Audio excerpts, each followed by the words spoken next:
there. For those of you who are meeting me for the first time today, my name is Tara Dusko, and I run the Teach Without Tears blog and Teachers Pay Teachers store.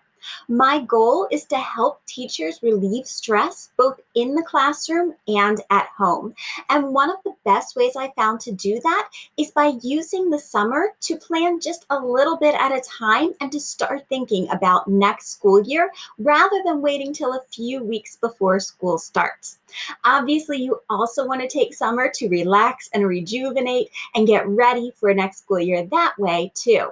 But if you take just a little bit of time each week to reflect on last school year and to do a few things to get ready for next school year, it will take some of the stress away when it is time to go back to school. So over the next few weeks, we are going to be taking a look at some things that you can do now to start getting ready for next school year. Even though there are a lot of uncertainties regarding next school year, there are still some things you can do now to start preparing. So each week over the month of July, I'm going to be breaking down one thing that you can do now so that you aren't as stressed once the school year starts. The first thing that we're going to be talking about is how to reflect on last school year. Now, obviously, last school year was very different from anything we've ever had before with our distance learning, but thinking back even to before we started distance learning, what were some things that were going well in your classroom, and what were some things that you want to change? Those are some things that you can reflect on now so that you know what you want to implement when you go back to school instead of having to think back even farther at the end of summer to think about what went well and what you want to improve on. We're also going to be talking about something else that you can do over the summer, which is choosing books to use with your class next school year. For both read alouds, reading instruction, even in math, if you're going to pull some literature into your math lessons, you can start figuring out now what books you want to use and how you're going to get them. We're going to be talking specifically about books, both picture books and also chapter books for read alouds. And we'll also be looking at how you can find those books now, even if you don't have access to your classroom yet. You can be looking through books that you have at home. There are tons of books on YouTube that you can listen to and see if it's something that you would want to use with your students. And there are also a lot of books over on Epic that you can read and see if you would want to use those. Even if you don't have a hard copy of the book, you can even project it right from Epic so that you can share it with your students. Next up, we are going to be talking about looking at different online programs that you might want to use with your students. Whether we're in the classroom or distance learning, there are a ton of amazing resources right on devices in your classroom that your students can use for reading, for math, for science.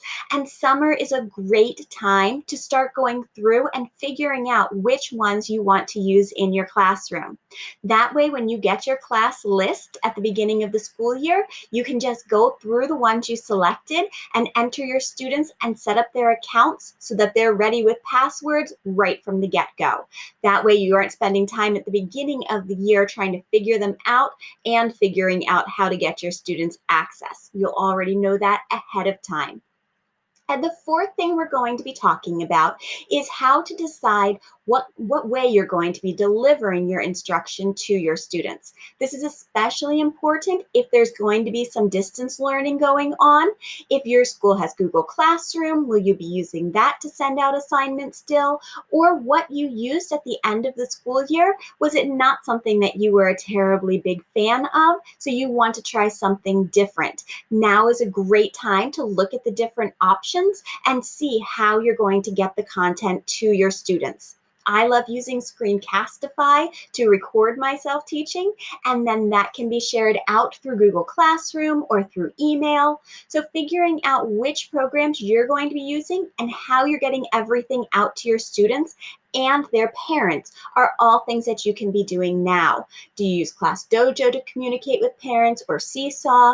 Which of those programs is going to be the best one to make sure that you're keeping those relationships going, whether we're in the classroom or we're still distance learning?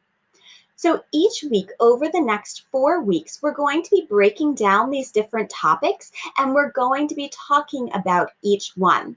Tomorrow, I am going to be going live over in the Rock the Reading Workshop Facebook group at 11 a.m. And we're going to be talking specifically about choosing books to use for a reading workshop. We're going to be breaking down books that you can use for read aloud and also picture books that you can use for your mini lessons. So if you're interested in joining me for that session, just click the link. If you're watching on YouTube, it's down below. If you're watching on Facebook, it's up above. And over on Instagram, the link is in my bio.